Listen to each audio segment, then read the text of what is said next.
आम्ही इथं बसले. कशासाठी बसले? राखणदार. कसली राखणदार करायला सांगितली मला?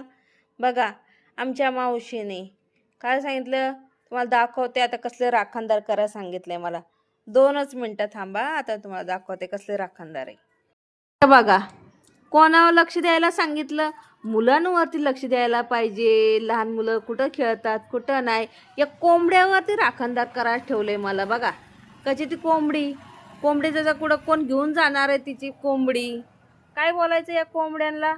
बघ, इथं बसले आपली घरातून बाहेर निघून कोंबडे. काय हे राखणदार सांगितले? काय करायचं सांगा ना.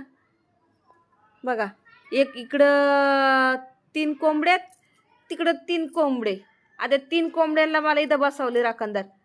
मी तर बोलले काय करायचं आता. मला तेच दिवस आलेत म्हणलं आता कोंबड्या का राखणदार करायचं. काय बोलणार रे. बघितलं का? कुठे बसले मी? कोंबडीवर लक्ष द्यायला.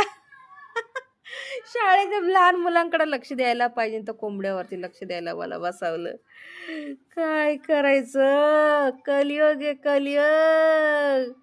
आता कोंबड्या पण आहे ना जीवासारख्या प्रेम असतंय त्यांच्यावरती. त्याला कोण नेलं तर कापलं तर 500 रुपयाचं नुकसान नको ना व्हायला. बरोबर ना. चुकलं असं तर मला सांगा मला आणि कमेंट बॉक्समध्ये आणि लाईक करा.